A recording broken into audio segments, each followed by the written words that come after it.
Hello, welcome to Insight. I'm your host, Ian Makungu, head of news here at Raw. In today's stories, we're going to be discussing the Warwick Sport controversy. Warwick Sport is planning to raise the price of the club pass, and we're going to talk about that and the effects it could have for students of Warwick. We're going to talk about the SU's recently released finance strategy proposal, which is going to initiate a voluntary leavers scheme. We're also going to be discussing Donald Trump's absolutely terrible week, with his speech at West Point not going very well, his rally being massively oversold and underattended, and of course his defeat in the Supreme Court. But first today, it's a very special episode because we actually have an interview. Mixed hockey president Billy Arnold has launched a petition to stop Warwick Sport raising the player prices, and he's agreed to come on the show to discuss it. So Billy, thank you for coming on. Billy, thank you for coming on. So yeah, I think firstly, just tell everyone at home who you are, what it is, what do you do, and then we'll go from there. Yeah, so I'm president of Mixed Hockey, which is kind of one of the biggest non-buck sports societies on campus. We've got about 95 members. And so kind of over the last few weeks, I've been representing their interests, but also the interests of pretty much every sports club at the university in relation to the club pass increase, which we talked about just a second ago. Yeah, I mean, so yeah, can you just explain exactly what's going on with the club pass for everyone who may not know exactly what's happening? Yeah, of course. So to join a sports team at Warwick, an official sports team, you've got to pay kind of three things. There's one great total, but it's made up of three parts. It's made up of a club pass with the money that goes to Warwick Sport, which is run by the university.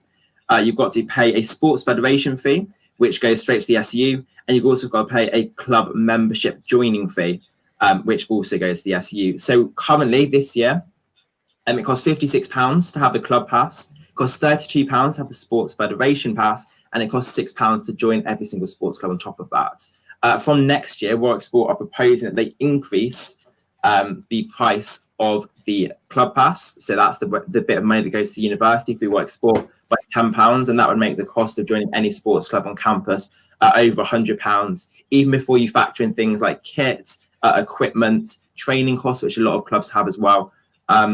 And it's just a long line in Warwick Sport, making sport more expensive at the university. And I decided to complain about it because kind of the more you jack up prices, the less inclusionary that the sport becomes just generally at Warwick. It excludes working class students more, especially in the time of coronavirus.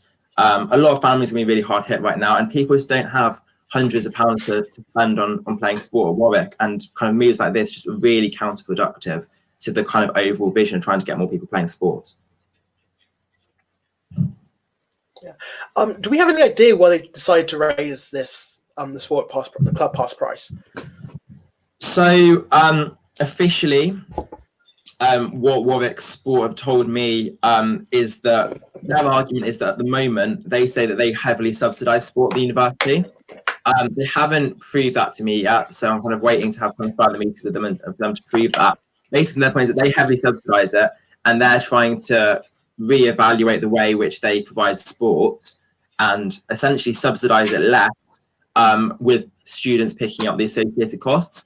As I say, basically, I've seen no evidence of the kind of level of subsidisation. What I personally think it is, my personal opinion, is essentially Warwick Sport is going to be hit by coronavirus. They're going to have less money coming in through facilities bookings, and rather than taking that cost themselves, the university taking that cost, they're placing the financial burdens on students instead. That's what I think is happening, and until they can prove otherwise, I'm going to kind of carry on campaigning on this issue. Yeah. In the conversation before this show started, you mentioned something about the university's relationship to Warwick Sport. Can you sort of clarify that? Yeah, so Warwick Sports, along with like the Warwick outlets on campus, so the shops and kind of things, they're the profit-making kind of different departments of the university, in theory. So what I've been told, and again, I'm going to have to clarify this with Warwick Sport further going forward, what I understand the situation to be right now is that Warwick Sport currently operates at a loss. I'm not sure exactly the number. I think it's somewhere around the £1 million a year mark. And essentially what I think is basically happening is that the university has told Warwick Sport that they cannot continue operating at a loss. So what they're trying to do is they're trying to cut corners. They're trying to essentially kind of streamline the business and increase prices so as to try and recuperate some of that loss and turn Warwick Sport into a profit-making company, and that's coming from the university itself. My problem with that is that I think that this university's attitude towards sport generally is flawed. They're viewing sport as a business, as students as cash cows. And I think the university fundamentally needs to readdress the relationship with sport. Sport is an opportunity, there's links between exercise and positive mental health. It's got inclusivity benefits, can promote welfare, promote teamwork. Sport's a great outlet for kind of physical and mental well-being. And the university needs to stop viewing it as a problem. And, if they subsidize sport, I think that's a good thing at the university. They're choosing not to, they're choosing to reduce their subsidies. And I think that's problematic. Now, so if we go to the actual petition now, from what I can see, and your petition, what is your petition actually asking for? Because I know there was sort of several requests inside of it. 4 demands, yeah. Yeah, so there's 4 key demands on the petition, which at the moment, at the time of writing, I think has got about 970 signatures, which was a great effort. Essentially, it asks for 3 things, as you say. The first is that no play means no pay. Essentially, with the kind of coronavirus of the situation as it is right now, there is no guarantee that we're going to be able to play sport as normal next year because of social distancing rules. And what the first demand is saying is that we should not have to pay the club pass, and we should not have to pay over £100 to join a sports club if we're not actually going to get the facilities. If we don't get the benefits of being able to play sport, why should we have to pay over £100? So that's the first request. The second request is the flexibility of payments. Essentially, if you want to join a sports club, you've got to pay all of this money right at the start of the year. So just to give you an example, for most sports clubs, it's about £100. If I give you the example of tennis, if you want to become a member of the Bucks tennis team, you have to pay £100 to join the tennis club. You have to pay £200 to get a rackets membership, and you have to pay a £120 extra Bucks fee because they're not given enough funding by Warwick Sport. So if you want to become a member of the Bucks tennis team, you've got to shell out £430 in September when you're also buying kind of all the things you need at the start of the year. So what I'm asking for is flexibility of payment. People can pay, kind of split their payment across the course of the year, and hopefully that will make it more inclusive and more accessible financially to a lot of people. Third request is delay any increase in the price of the club pass. If Warwick Sport do choose to continue to increase prices, I think the very least they could do is postpone it until the worst of this coronavirus pandemic is over, and when families and individuals aren't suffering the financial burden as much. So I'm asking for a delay. And the fourth demand, I think, is the most important demand. And this goes to the university rather than Warwick Sport, and it's for the university to reevaluate its relationship with sport. As I said before, they continually raise prices, and if they do that, it unfairly disadvantages people from working class backgrounds, and that creates inequality within Warwick, within the sport, and it kind of propagates this idea of Warwick being elitist. I'm a president of a hockey club. Hockey typically has had a reputation with being, predominantly middle class, upper class sport. We've done really well to kind of try and address this. We pride ourselves on inclusivity. We have so many beginners that have never played the game before. They're coming to us. But the thing is, if you're on the fence about joining a sports club at Warwick and you've got told it's over £100, you might not get to play all year, will you do it? Absolutely not. So what I'm asking for is the university to launch a review into the way that they deal with sport. Other universities, such as Brunel, they launched a campaign a few years ago, and now all student sports clubs are free. In Liverpool, John Moores, every single student gets a free gym membership. It's not inconceivable for the university to change the way that they interact with sport and to make it a lot cheaper and a lot more accessible for a lot of students. It just takes willpower, and I'm just trying to push them into understanding what the issues are and what the benefits of subsidising sport more heavily at what it could be. Yeah, I want to ask you, what's the SU currently doing about this? I know Charlotte Lloyd's been involved in this campaign. Yeah. So the SU at the moment, they've been supportive. At the moment, it's kind of a student-led protest. Charlotte's been supportive. She's going to be in a meeting with me and Warwick Sport tomorrow. So we'll kind of look to coordinate the campaign. She's been supportive, as I say. But obviously, as you're going to discuss later on, the SU itself has a lot of financial issues. So perhaps right now, this isn't their immediate priority. But in the meantime, I'm going to make sure that it's mine. Yeah. In fact, sort of, I'm reading through a broad article about this very discussion now. Apparently, some resources are also being taken away next year, like the Club Development Fund. Can you talk a bit more about that? Yeah. So the Club Development Fund, basically the way that it works is that we, as sports clubs, pay our memberships at the start of the year, and then we're allocated budgets to pay for things like transport and coaching, equipment. But if we don't get enough money for those issues and those kind of important things, there's something called the Club Development Fund. And that is a fund of £10,000, which is sports clubs apply for it. So it's £10,000 each term.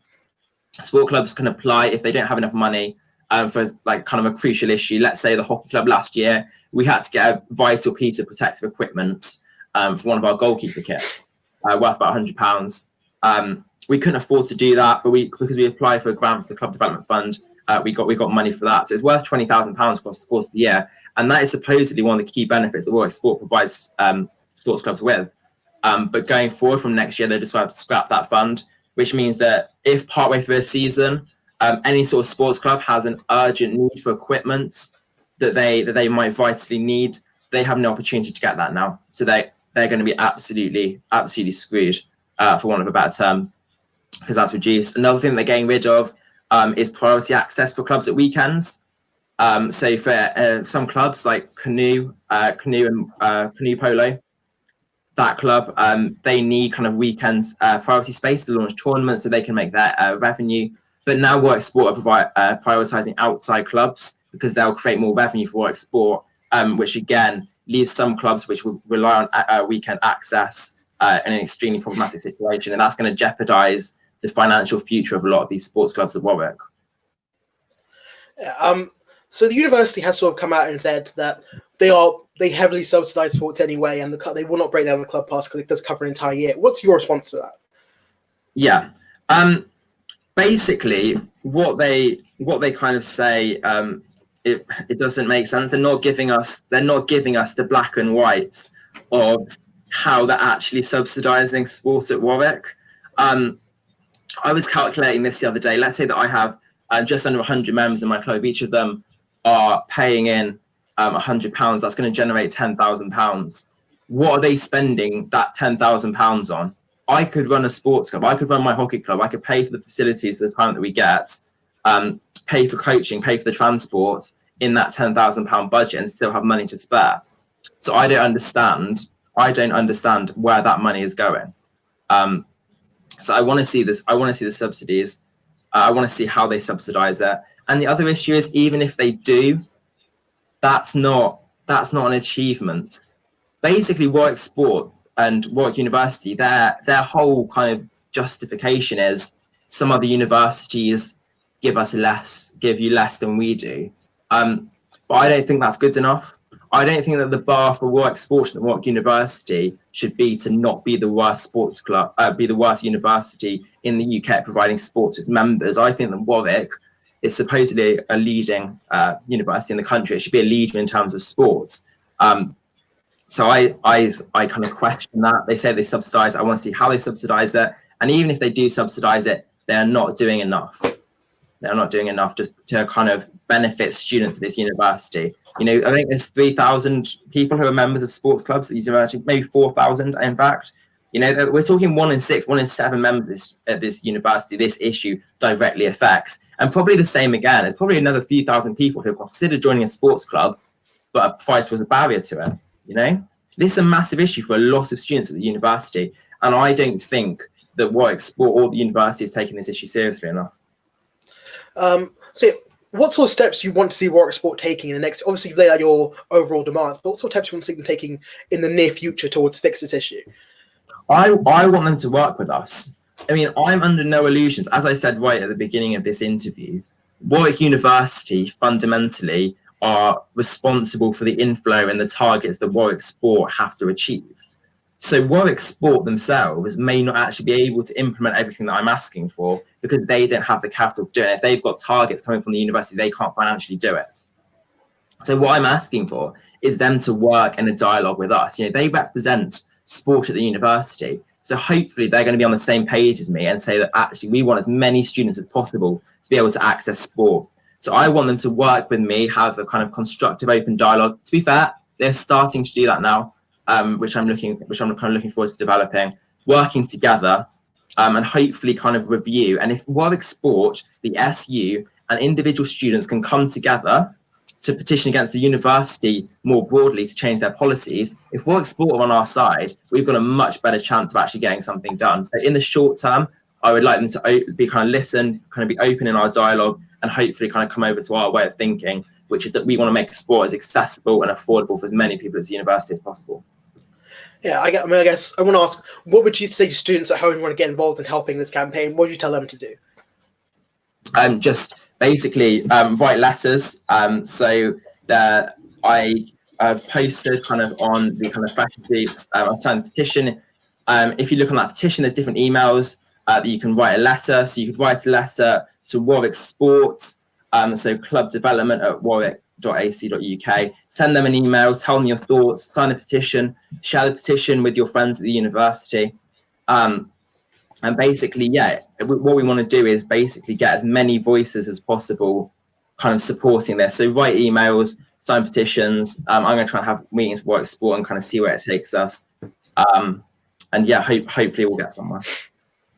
Yeah, Billy, thank you so much for coming on today. I think was one final thing. Any last things you want to say about this entire situation? And in fact, sort of how Warwick's been treating sport overall in your experience as a club president? Yeah, there's a lot of really good people working at Warwick Sport and working at the SU as well, who are working really hard. I just find it disappointing that there's kind of maybe people in leadership positions, especially at the university more generally, that aren't treating sport in the same way. Sport is not a financial burden. It's a social opportunity. It's an opportunity for people to improve their welfare, improve their well-being, promote inclusivity, accessibility. And fundamentally, when we accept what sport can do in a positive way, rather than looking in the negative sense, this financial burden, I think we're going to get somewhere and hopefully create kind of a happier, healthier, better campus. Yeah, Billy, thank you so much. Billy is a mixed hockey president. His petition is in the summary for this video. So if you want to sign it, please find it there. And just also look at the board's reporting on this, because they have lots of really great coverage on this particular issue. I want to bring in our panel now to discuss this very issue, starting with a Warwick legend, Adam Blunden. Adam, hello, welcome to the stream. We have a Raw News regular, Oscar. Oscar, welcome to the stream. And of course, Dorka, who's always a great guest to have on. Dorka, hello, welcome to the stream. So I want to ask firstly to all the people who just joined us, are any of you members of Warwick Sports Clubs? Yeah, Oscar? yeah, I am. I'm sorry. I'm member. Yeah, I'm member of the Classical and Modern Dance Society. It's not an official sports club, but I do need to pay all the sports federation fees and whatnot. Plus, I have to pay some society fees as well. So how much does it cost you all in all to be a member of a sports club? It is the rough £90 or something. Plus, I have to, for me, each class costs around £15, and I'm attending 2 classes, so it's around £130, £140 that I have to pay. So, what do you think about this increase? Do you think what do you think about it? I really, really do not like it, and I don't think it's necessary. I mean, I get that they might be having financial troubles due to Corona, but because they have not repaid the £30 or something that everyone lost due to term 3, I really do not get how, on top of that, they are now thinking it's a good thing to raise prices by another £10. Plus, there is really no option to pay in installments. So that means that when Freshers Week starts, or when the first week of term starts, everyone has all of these fees piling on. Everyone has to pay lots of money in a big lump sum. And now you have to pay even more for sports, which I'm not even sure is going to start in term 1. I'm not even sure if we can use the sports facilities due to social distancing measures.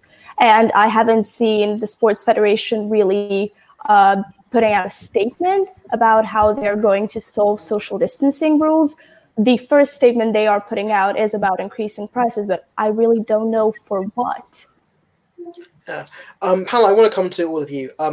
Adam, Oscar, are you either of you members of sports clubs? I'm not. I kind of Okay, just do my own thing. So I've got the membership for the gym and the swimming pool. So I mostly do. I kind of do my own thing with the swimming and sometimes I've got stuff like that. I was looking into for next year to do something with either the badminton sports society and mostly the badminton sports society. But with this increase, it does put, I think, people who will want to join, it does put people off slightly. Yeah, Adam, would you agree with what Oscar's saying?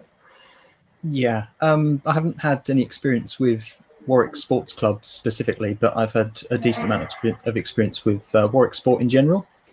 So for the past year or so, I've been doing a swimming course every week when I was on campus. When the new sports have opened, they froze the price. They said, it's fine, we'll freeze the price. The next term it went up by £6, fine. And then last term it went up by 50% by another £20 on top. I emailed them about it and they said this is in line with other essentially similar leisure centres in the area. It's not subsidised for students. It's never been designed for students. And I think the opening of the new hub has enabled them to essentially progress that a little bit further. And this is a part of the problem. Yeah. So what sort of that suggests to me is that this new rise in price is really more in line with past rises in price and not necessarily about the coronavirus ruining their finances. So do we think this is some sort of attempt to sort of sneak it past people by blaming it on coronavirus when it really is just their standard plan? I would say that it's a part of a wider pattern of Warwick Sport raising prices as those guys identified. As Adam said, the price of a swimming pass has doubled in the last 6 years. The price of a climbing pass over the last 10 years has tripled.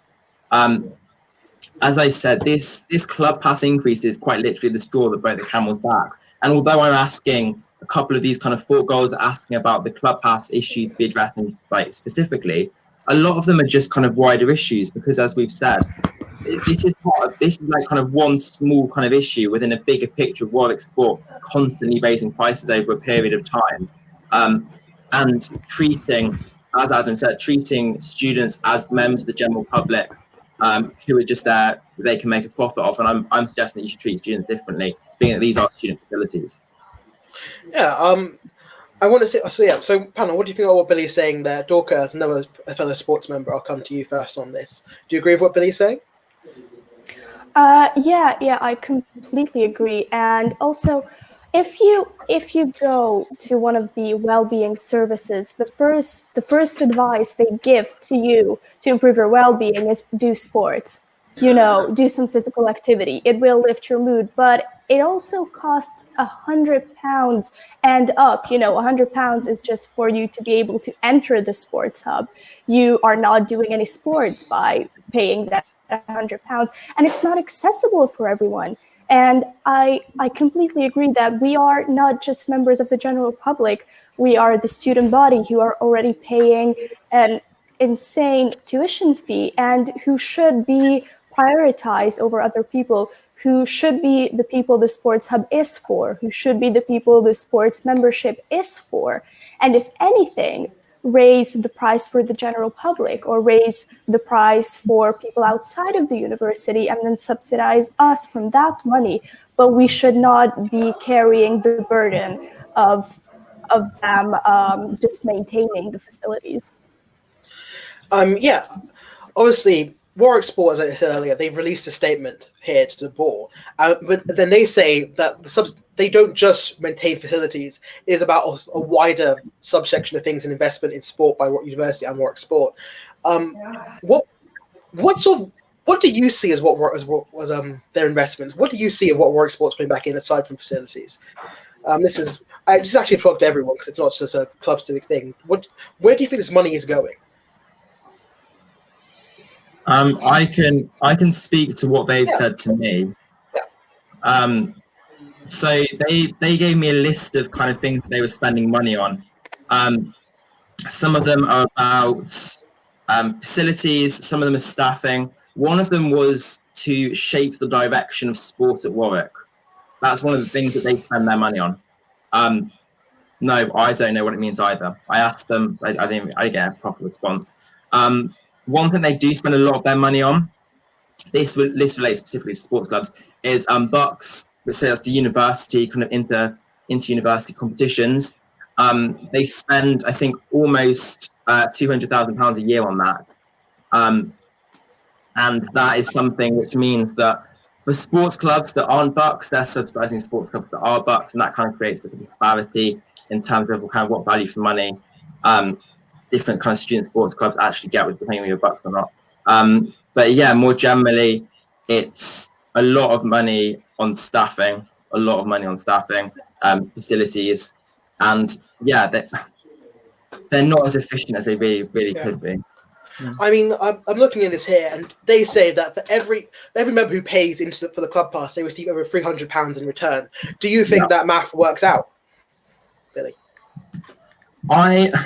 It's just an absolutely gross generalization. It's ridiculous. Because if let's take the example of two different sports clubs. Let's take the netball club, right? Okay. Yeah. All they've got is a netball court. It's a bit of kind of tarmac, couple of goals I've been. They are not. I don't understand.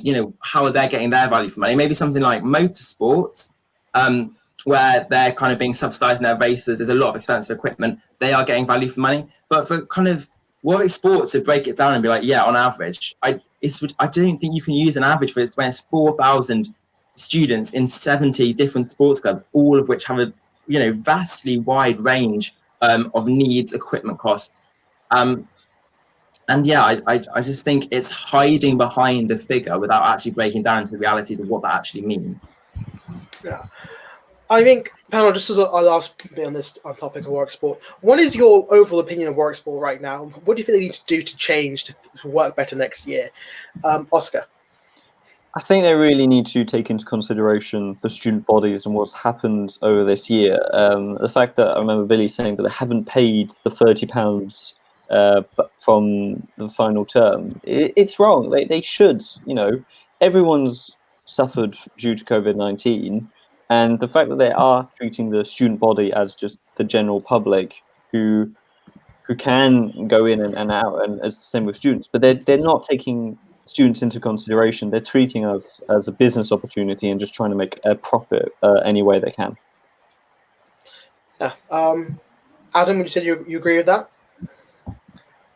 Pretty much, yeah. I'm happy to be leaving, to be honest.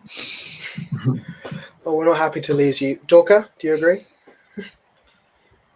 Yeah, I completely agree, and I completely agree with the petition as well. I mean, if Warwick is campaigning the university as having this great sports hub, if they are putting the sports club in the pamphlets, if they are advertising their great sports community, then they should treat us as something other than members of the general public. Then they should have a better answer than this is the best value you can get for your money in the area. If you don't like it, then find a gym in Leamington. Like they should have a better attitude than that.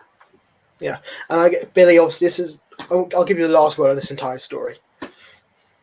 Yeah, well, there's a lot to say. I'll just try and sum it up as best I can. I mean, I just think it's an incredibly important issue. And like I said before, fundamentally, Warwick Sport and the university need to readdress what their priorities are. I just don't understand. I mean, maybe money talks, maybe that's what it is, maybe that's a kind of cynical view on it. I would like to think that they understand that there is more to this issue than the basic underlying cost, and actually that there's social issues, welfare issues that are going on here. And by hiding behind this veil of, yes, we subsidise it, they're not actually addressing the importance of what sport is and the realities of how difficult it's going to be for students to pay it. They're saying that they could make it more expensive for students.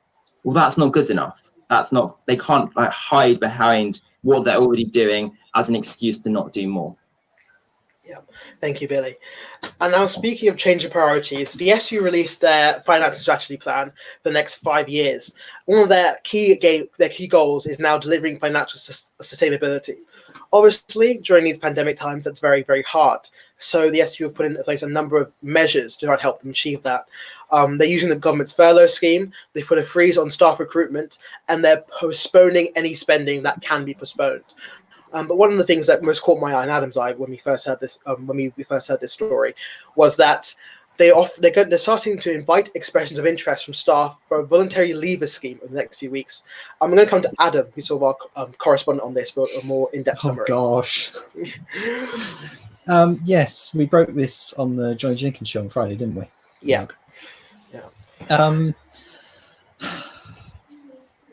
This was very much a initial statement from the SU. It was effectively them saying, we've not yet published our strategy, but here are our 5 key objectives for the SU's next strategic plan, which is essentially the plan that makes every 5 years, that decides what its priorities for the next 5 years are going to be. It was the paragraphs at the bottom that were of main concern this time, where they started to talk about this voluntary leavers scheme and the fact that they were going to start inviting staff who may be interested in leaving to take part in what is essentially a form of voluntary redundancy. Yeah.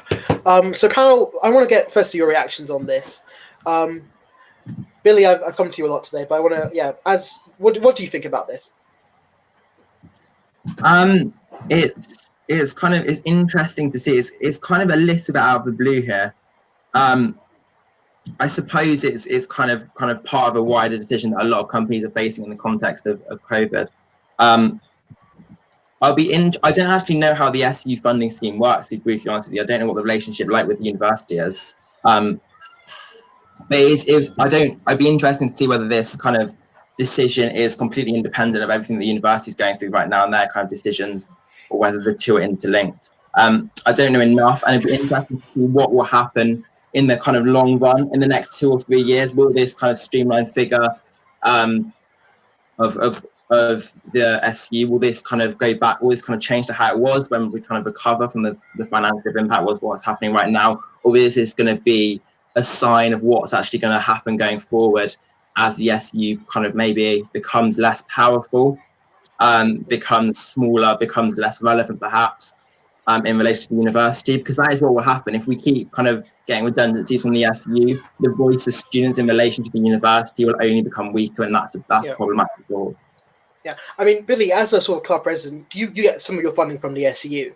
Something that I've heard many society presidents claim about over the past year, that they've received less funding this year than before. Is that something you noticed as well? Yeah. So this year, for example, I can't remember the exact figures. We requested somewhere around about the £1,200 mark for transport. So just for context, we have about 15, 16 away games in the season. We needed the cost of minibuses to pay for away games. We received about £400 funding. It meant that we had to kind of rely on third years out of the will of their good hearts and some basic petrol money to transport players to matches. We requested £600 for coaching. Our coach gets paid £30. He comes in every week for us 2 terms. So we need £600. We received £400. And so it was really a case of very good financial management by us, and a bit of luck, really, that we managed to essentially avoid us being plunged into kind of really difficult financial situations. And that's kind of the issue here. If the SU is less powerful, they're going to give us less money. If they're giving sports clubs less money, there is the chance, and especially because we're going to get less money from sponsorship with COVID, there's a real chance of a lot of sports clubs being very financially hard hit, and potentially just getting into massive amounts of debt. Yeah. I think I saw that the SU is quite a big student employer as well. So going into next year, when we might see a huge loss of jobs, what do people think about the SU is putting in a recruitment freeze? Dorka, Oscar, this is probably going to affect you more than it's going to affect Adam, who's of course leaving. So I'll come to you two. Oscar?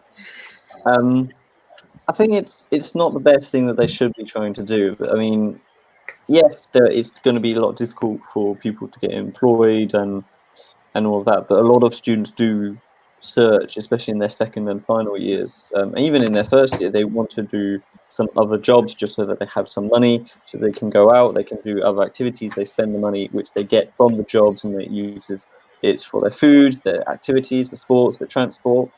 And the fact that they're freezing a lot of jobs to students for next year, it's going to hit some students a lot harder, and it's definitely going to be a lot harder for other people who are looking for jobs, because first years who are, and even second and final years who are on campus and use the jobs which are available on campus to then get accessories which they need for, like I said, sports and food and other things, what they won't be able to do that, and that will be a lot hard. So they'll have to go to either Coventry or Leamington or other city or other towns around, but those won't have as much as well. I think it's not the best time to do that, but then at the same time, with COVID and everything, yes, they kind of had to as well, just for security. But yeah.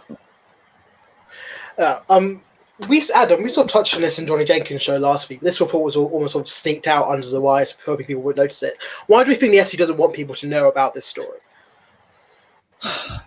I mean, it's instantly a negative story, but also it's a signal of something worse to come, which would have prompted. I mean, it would have prompted a lot more speculation had they actually posted about it and not just put it out quietly on the website. It doesn't help that they're facing essentially three concurrent crises at once. They're facing, obviously, COVID-19 massively impacting the commercial side. The university's budget cuts of nearly £50 million. The university actually said they want to review the contribution they make to the union. And also, there's been for quite a few years now, a pension crisis at the SU, where they've discovered their pension contributions need to be a lot higher than they should be, than they are at the moment. It's essentially a combination of those three factors. Throw in the fact that commercial outlets haven't really been making a profit for quite a while, and it just seems to all be coming to a head at some point. Yeah, I mean, you mentioned commercial outlets there. Obviously, the SU's disability officer recently supposed saying, actually, commercial outlets are, essentially, in their words, a waste of money, and really we should be focusing more on student services. Do you think that's a viable option for the SU next year, to focus less on commercial services and focus more on student services? In fact, I'll offer that to you, Adam, and then I'll offer it to everyone else. Yeah, it's a fantastic model in theory. If it works, it'll work. But the problem is the evidence is suggesting it isn't. Yeah. Panel, do you agree with what Adam's saying there? Oscar? Yeah, definitely. I think the built-in of Pret, which was the new build as well, I think, for this year, I think because it used to be something else, and for me it's I'm second year but just arrived in a sense, so I didn't really know what it was before. And the thing with I think what they should maybe try and do, and what they could have done, is actually start something which is a student-owned enterprise, where they lend a bit of the land or an area for students, and then they ask students to set up like different things, and then build maybe a bit more of a business and allow students to understand maybe a bit more on the business side as well, and on certain things. But yeah, I think getting big names in, yes, they have money and they can just build in the infrastructure, I think it's one part. But yeah, Yeah, also, thank you, Oscar. Adam, you had a definite reaction to that. Would you like to? Student enterprises aside, the whole Pret Costa Starbucks fiasco is a university outlets problem, where they essentially keep turning all their outlets into brands. So it's completely separate from the SU, is what I mean. Okay. Well, that's something interesting to discuss, but maybe not today. So what do we think the future of the SU commercial outlet is? Dorka? I mean, I'm not sure what is the direction they're trying to head in. I mean, whether they want to make the SU into this little town itself, where you can find all the commercial brands and where you can essentially be in, I don't know, Leamington or Coventry without actually being there, or whether they want want to make Warwick its own bubble, and it's with its own enterprises, with businesses that you can only find there, and go into this more student-led community feel, which honestly I would appreciate more, because if I want to go to Starbucks, or if I want to go to Pret, or if I want to go to Costa or something, I mean, both Coventry and both Leamington is just so much better equipped to get that city feeling, or to get that commercial feeling. I think if we already have a campus and we already have a student body, we should do all we can to make it feel more like a community, and not just any other city campus. Yeah. Well, all of these really tie into one big theme, and we've been skirting around this entire sort of episode, is that UK universities are facing a massive financial crisis next year because of COVID-19. We're going to see lots of international students, lots of students deferring from this year. The UCU predicts in April that university could lose up to £2.5 billion in funding across the rest of the year. Do you think universities are in trouble? Billy, I'll come to you. I don't think they're in trouble. I mean, what was the Warwick University profit report? I mean, how much did they make last year? Was it around 50 million? I can check that right now. Yeah. Warwick University. You keep talking about it because it might take a second. Yeah. As far as I'm aware, they made somewhere around the £50 million mark. I mean, let's not pretend here that the question of the university is at stake. I don't think that's the issue we're talking about here. But what I do think we're talking about is the fact that they are going to be hard hit. It's not going to be a crucial issue for them. It's not going to be a university ending issue. But it is going to place pressure on them, and as we kind of have seen, that pressure is being transferred onto other outlets. It's being transferred onto SU. It's being transferred onto Warwick Sport. It's being transferred onto the university's commercial outlets rather than the SU's commercial outlets as well. And it's just they are trying to offset some of these financial difficulties in any way that they can by spreading the burden around. And unfortunately, that's bad news for us. Yeah. Adam, Dorka, Oscar, do you agree? Yeah, I agree, and I think what the SU and what university sometimes forgets is that this is going to be another global financial crisis. I mean, it is going to affect everyone. It's going to affect students. It's going to affect their families as well. So even if they try to place the burden one step away from them, even if they try to raise prices or anything, everyone else is struggling as well. There is no place where this magic money will come from that can help universities, and they shouldn't view this as a separate issue of universities being hit harshly because of COVID-19. They should view it as everyone being hit harshly, and how we can create a new environment where everyone can still survive, everyone can still strive and have the best university experience possible. Yeah, and I guess the sort of the dreaded question: do we think this sort of price hit is going to cause tuition fees to rise?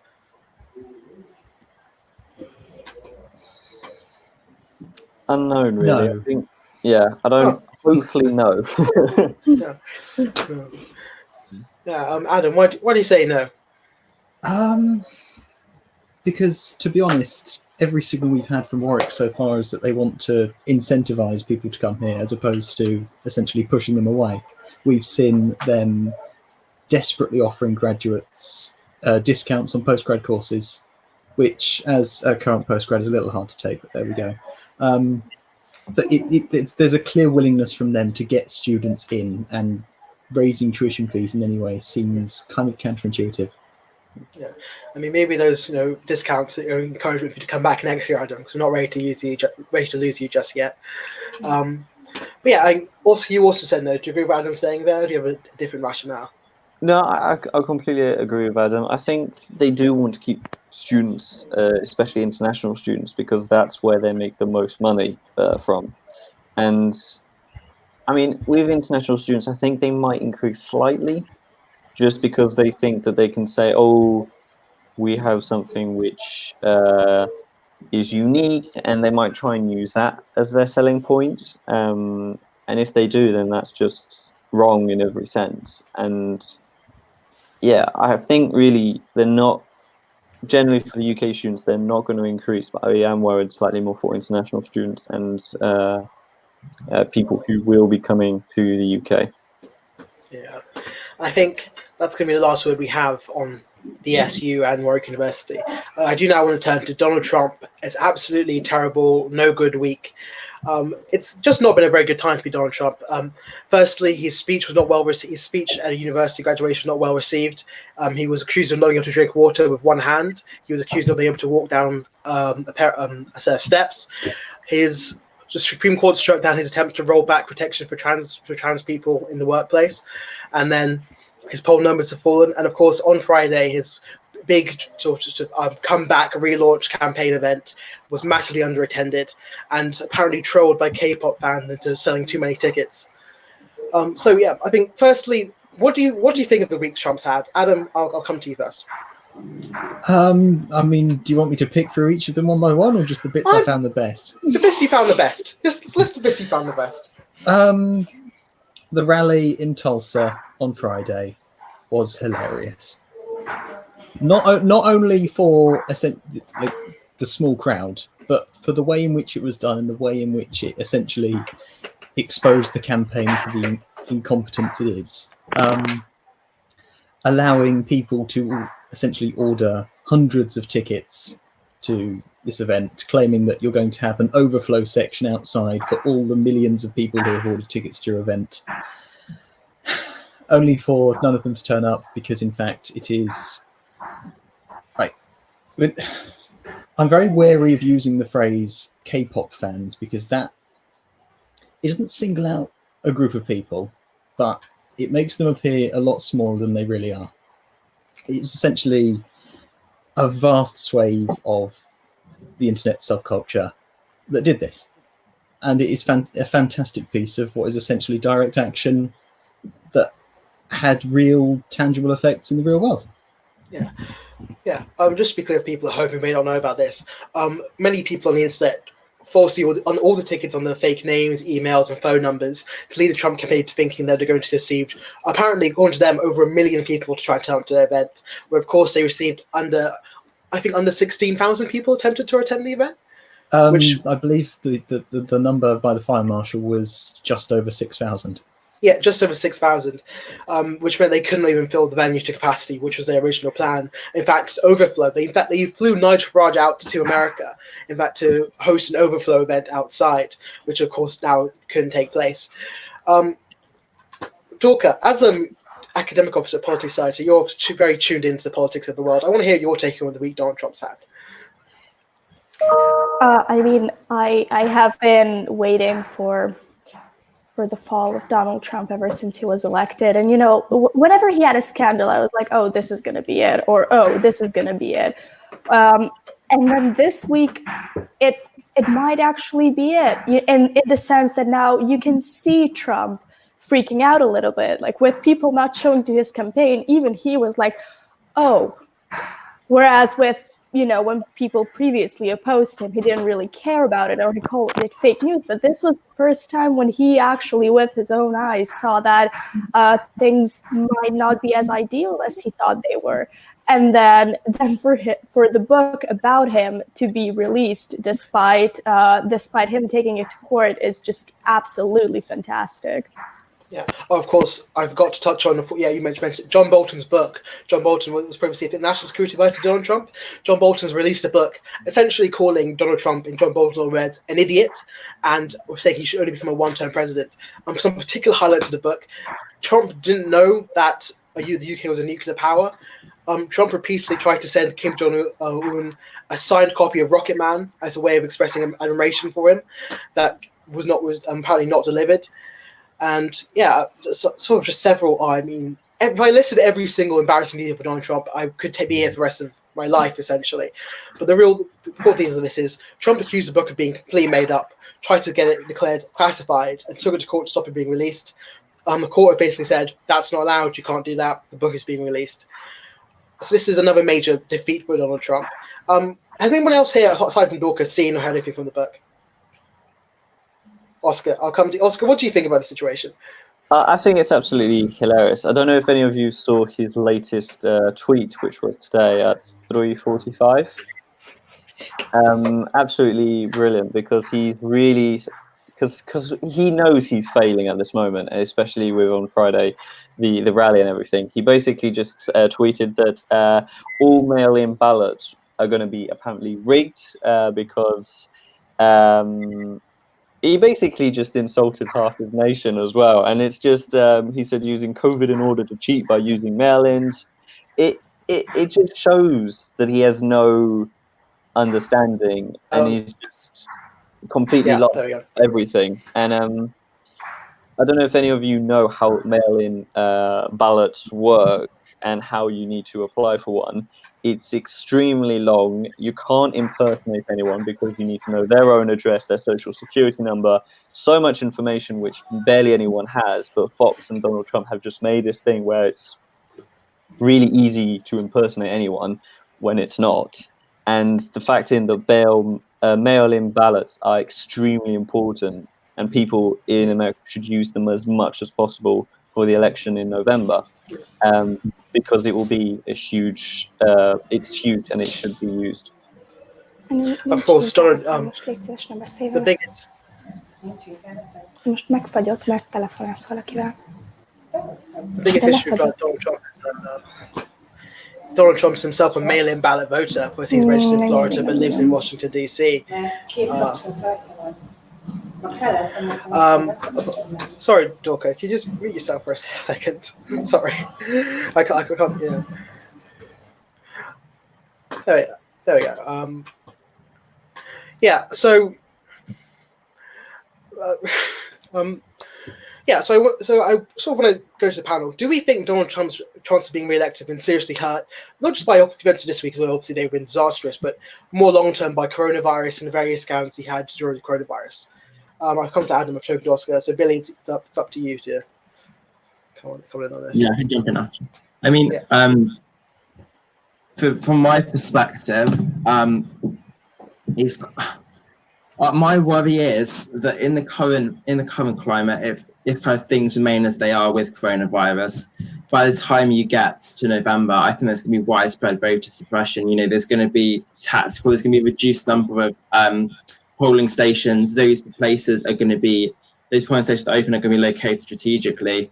And so if we get to kind of November with coronavirus as it is kind of currently, I worry about actually the quality of the democracy in that election. I really do worry for it. Conversely, if things improve, will Trump be able to own the kind of economic narrative, which he already kind of does fairly well, probably better than Biden he's better in terms, not saying reality, but in terms of perception on the economy. I think he's better than Biden in the minds of a lot of American voters. So if there's any sort of upturn, I think he'll really kind of focus on that. So obviously Trump is behind, but there's sort of hope for him, kind of either down a kind of challenge to democracy kind of route, or some sort of economic upturn which he can then exploit and kind of hopefully in his perspective kind of appeal to kind of the centre ground Americans. Because if he manages to lead some sort of economic recovery from, say, kind of September through to November, he can then really play on that in the weeks leading up to the election. Yeah, do we agree? Do we think that Donald Trump is down but not out? Dorka? Yeah, I definitely agree. I think Donald Trump's biggest asset is Joe Biden, because no one really wants to vote for Biden, not even as much as they wanted for Hillary. I mean, I've never really seen a person so devoid of any personality or just any unique feature. I mean, if anything, Trump has it for himself that he's a character. You know, you cannot deny him that. And he is acting president. So if the economy gets better, if the virus is done by November, or if the U.S. can kind of restart its economy, can restart its everyday life, then he has a real chance of getting elected again. You know, Biden is not really in opposition at this moment. He's not really doing anything for COVID, doesn't really have a very stark or memorable economic plan, doesn't have a very memorable agenda that he's pushing. So I definitely think that, unfortunately, Donald Trump can still recover from this. Yeah. Well, I mean, one thing we've sort of seen is that Donald Trump, I think, recently had one of the lowest polling results for a president going up against an opposition ever when he was almost 10 points down, which is almost unheard of. Do we think Joe Biden do you think Donald Trump can close this gap, Oscar? It's going to be hard, and it's going to be very interesting to see what's going to happen over the summer, especially September and October, all the way up to the build-up in November. And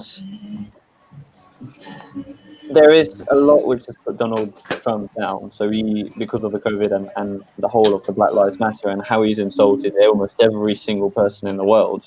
Looking back from in 2016, how the media portrayed him and how they kind of mocked him but made advertisement for him. They're not really doing that as much this year, which is great, because if he is heard and if he is known, then obviously people are like, oh, I know Donald Trump, okay, I'll vote for him in a sense, in that way. And the fact that they're not really pushing his name is fantastic, and I really do like that. But there is a lot to go up until November. It's going to be long and anxious to see what's going to happen in a way. Any final words on the Donald Trump story before we start to wrap up today's edition of Insight?